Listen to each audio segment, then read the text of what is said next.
j'étais en Suisse, je rentrais de Suisse et on était en voiture sur l'autoroute. Et on avait tous dans la voiture très envie de faire pipi, mais plus du tout de monnaie. Et en Suisse, dans les stations-service, il y a un tourniquet comme dans le métro, sauf qu'il faut mettre une pièce. Et tu ne peux pas passer sans mettre de pièces. Et il n'y avait pas de distributeur dans cette station-service. Puis de toute façon, les distributeurs distribuent des billets, ce qui est mal fait. Donc en fait, voilà, on ne pouvait juste pas aller faire pipi parce qu'on n'avait pas un franc suisse ou un euro. Et on a dû attendre de passer la frontière. Et puis je me suis dit, oui, quand même, c'est un peu chiant la vie, là. Il faut payer pour tout, on peut pas... voilà. Il y a eu ça. Et puis après, un tout petit peu plus tard, je réfléchissais à l'idée du film, justement, sur quelque chose, une société qui marche qu'à l'argent, ce qui est déjà la nôtre, hein, mais en faisant quelque chose d'un peu plus rétro sur les pièces. Et puis j'ai regardé La Fontaine de Trévi en me disant, mon personnage principal, il pourrait avoir envie de faire un vœu. Et en fait, il y a un site qui s'appelle lafontainedetrevi.com où tu peux faire ton vœu en payant par carte bleue. J'ai trouvé ça génial. Je me suis dit, on vit dans un monde de fous. On dort pas pendant 2 nuits et puis on réfléchit et puis après ça vient. Moi, les scénarios, c'est un peu spontané. Enfin, je les écris assez vite. Après, ça met plus de temps pour réfléchir à voilà, comment on va les faire. Même l'image, j'avais ça assez vite parce que c'est le même chef opérateur que le premier film. Donc on avait déjà travaillé ensemble, donc on savait un peu rapidement ce qu'on voulait.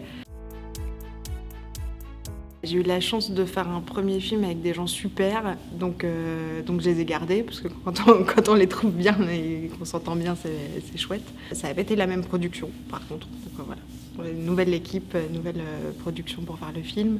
Après, c'est le temps de voir comment on peut produire ça, parce qu'en général, moi, j'écris des films avec l'envie de construire des décors. Et donc pour pouvoir faire rentrer les gens dans un univers qui soit le nôtre mais un tout petit peu décalé, il faut qu'il y ait un peu de construction, un peu de choses qui paraissent pas là, plus là, pas complètement réelles mais quand même réelles. Et du coup c'était plus le problème de chercher de l'argent pour le faire, parce que ça coûte forcément un peu plus cher de construire, même quasiment plus cher de construire en réel que de faire des effets spéciaux. Donc voilà, ça a été un peu long pour trouver les financements, mais bon, on a fini par y arriver.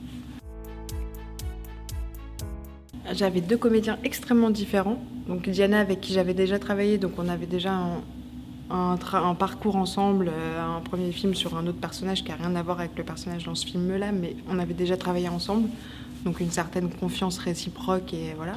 Puis Esteban, que moi je connaissais très très peu en tant que comédien, je connaissais le personnage un petit peu, mais et qui est complètement différent parce que lui il arrive avec son identité, ce qu'il est, et donc voilà, 2 comédiens très différents mais qui j'ai eu la chance qu'ils s'entendent hyper bien.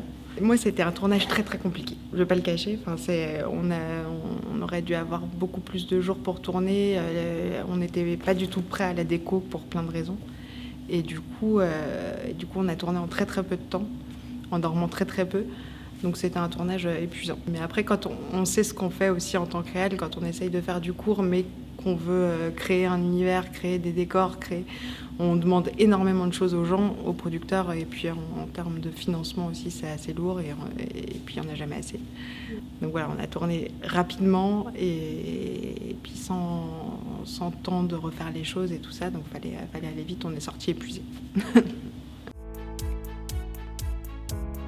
Donc on devait construire une fontaine sur une place à Strasbourg où il n'y en a pas.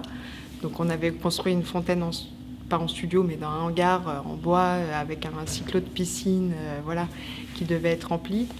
Et puis le jour où on devait tourner cet élément-là, le matin du tournage, quand je suis arrivée, il n'y avait toujours pas la fontaine sur la place. Et elle n'était toujours pas finie, il n'y avait pas toujours la déco. Donc en fait, il y a toute l'équipe, les comédiens, chef-op, on a tous fait de la déco, de la patine, avec les mains dans le cambouis pour réussir à tourner avant la fin de la journée. Et voilà, donc en fait, c'était une grosse équipe de déco, le film. On a fait chacun notre poste, plus de la déco. Le film, il part demain matin à Lisbonne, avec moi. Voilà, donc on continue un peu avec ce film-là à faire des festivals, j'espère le plus possible, parce que l'essentiel, c'est qu'il soit vu. Donc voilà. Et puis moi, je suis en train de préparer un court-métrage coécrit et co-réalisé, du coup, avec un réalisateur avec qui j'ai écrit un long. Donc on prépare ça, et puis voilà, en train d'écrire aussi un long toute seule. Il va falloir écrire là un peu maintenant. De toute façon, il faut écrire avant de tourner.